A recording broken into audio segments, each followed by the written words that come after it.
বেদ, উপনিষদ, মহাভাৰতকে আদি কৰি বহুতো শাস্ত্ৰ ব্যাসদেৱে লিখিলে। কিন্তু তাৰ পাছতো তেওঁৰ মন আছিল অশান্ত। এক অপূৰ্ণতাৰ অনুভূতিয়ে তেওঁৰ মন প্ৰাণ আৱৰি ধৰিছিল। তেওঁৰ এনে মানসিক অৱস্থা বুজি দেৱৰ্ষি নাৰদ মুনি তেওঁৰ আশ্ৰমত উপস্থিত হৈ ক'লে, হে ব্যাসদেৱ, তুমি যিমানবোৰ শাস্ত্ৰ লিখিলা তাত ধৰ্ম, অৰ্থ, কাম, মুক্তিকে আদি কৰি সকলো বিষয়ে লিখিলা ঠিকেই, কিন্তু পৰম সত্য ভগৱন্ত শ্ৰীকৃষ্ণৰ নিৰ্মল ভক্তিৰ কথা স্পষ্টকৈ ক'তো পূৰ্ণ প্ৰকাশ নকৰিলা। ধৰ্ম, অৰ্থ, কাম, মোক্ষ আদিৰ দ্বাৰা ভগৱন্তক সন্তুষ্ট কৰিব নোৱাৰি। ভগৱন্তক সন্তুষ্ট কৰাৰ সহজতম পন্থা হ'ল ভক্তি মাৰ্গ। এই ভক্তি মাৰ্গেৰেহে ভগৱন্তক সন্তুষ্ট কৰিব পাৰি। কেৱল এই ভক্তিৰ দ্বাৰাই সহজতে ভগৱন্তক সন্তুষ্ট কৰি পৰম পদ পাব পাৰি।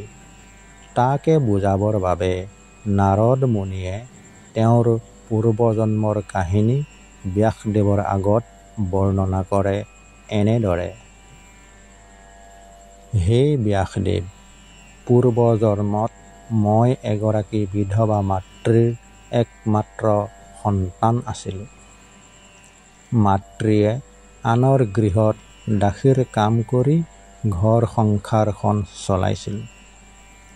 কামলৈ ওলাই গ'লে তেওঁৰ লগতে মোকো লৈ গৈছিল দুই এখন কামত তেওঁক সহায় কৰি দিবৰ বাবে। এবাৰ বাৰিষাৰ সময়ত সেই স্থানলৈকে ভগৱন্তৰ একনিষ্ঠ সেৱক কেইজনমান সাধু সন্ন্যাসী মোৰ দাসী মাতৃয়ে বন কৰা এখন গৃহত বাৰিষাৰ দিনকেইটা কটাবৰ বাবে আশ্ৰয় লয়হি। তেতিয়া মোৰ বয়স প্ৰায় 5 বছৰমান হৈছিল। এই সাধু সন্ন্যাসী কেইজনক আলপৈচান ধৰিবৰ বাবে ময়ো সুবিধা পাইছিলোঁ। সাধু সন্ন্যাসী কেইজনৰ সংগ পাই মই ধন্য হৈছিলোঁ। কাৰণ তেওঁলোকৰ সংগত থাকি মই নিতৌ ভগৱন্তৰ গুণ লীলা চৰিত্ৰৰ কথা শুনিবলৈ সুবিধা পাইছিলোঁ। এনেদৰে তেওঁলোকৰ সংগত থাকি ভগৱন্তৰ গুণ লীলা চৰিত্ৰৰ কথা শুনি শুনি মোৰ মন প্ৰাণ ভগৱন্তৰ প্ৰতি প্ৰেম ভক্তিত বিলীন হৈ গৈছিল। তেওঁলোকে যি খায় তাৰ উচ্ছিষ্টখিনি গ্ৰহণ কৰি মই পৰম তৃপ্ত হৈছিলোঁ। এসময়ত বাৰিষাৰ সময় উকলিল আৰু সাধু সন্ন্যাসী কেইজন ব্ৰাহ্মণৰ গৃহ ত্যাগ কৰাৰ সময় উপগত হ'ল। তেওঁলোক যাবৰ সময়ত বিচ্ছেদৰ বেদনাত মোৰ মন প্ৰাণ ব্যাকুল হৈ পৰিছিল। এই ভাবি ভগৱন্তৰ কথা আৰু কোনোদিন শুনিবলৈ নেপাম বুলি। সেয়েহে মোকো তেওঁলোকৰ লগত লৈ যাবৰ বাবে মই বহুত অনুৰোধ কৰিছিলোঁ। কিন্তু তেওঁলোকে মোক বহুত বুজাই বঢ়াই অচিৰেই মই ভগৱন্তক লগ পাম বুলি আশীৰ্বাদ দি তেওঁলোকে মোৰ পৰা বিদায় ল'লে।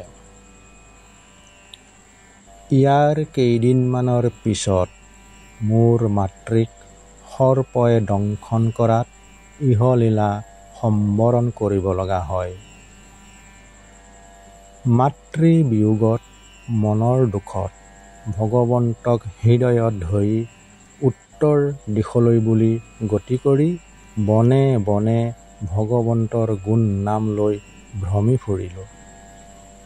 এনেদৰে ভ্ৰমি ফুৰোতে এদিন এটা সৰোবৰৰ পাৰত গৈ উপস্থিত হ'লোঁ। সেই সৰোবৰৰ পাৰতেই আছিল এজোপা দিব্য তৰু শিশু অস্বস্থ। মই সেই সৰোবৰতে স্নানাদি কৰি শিশু অস্বস্থজোপাৰ তলত ভগৱন্তৰ ধ্যানত বহিলোঁ।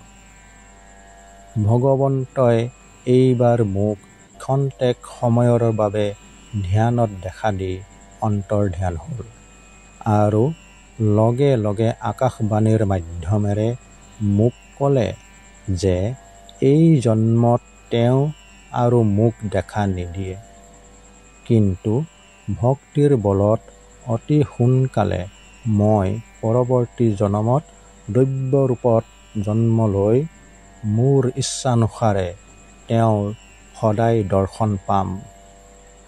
ইয়াৰ পিছত মই ভগৱন্তৰ কৃপাত নৰদেহ ত্যাগ কৰি ব্ৰহ্মাৰ হৃদয়ত প্ৰৱেশ কৰোঁ আৰু ব্ৰহ্মাৰ মানস পুত্ৰ হৈ জন্মলভি দেৱৰ্ষি নাৰদ নামেৰে খ্যাত হৈ দিব্যৰূপ ধাৰণ কৰি ভগৱন্তৰ গুণ নাম লৈ লৈ এতিয়া 14 ভুৱন ভ্ৰমি ফুৰোঁ।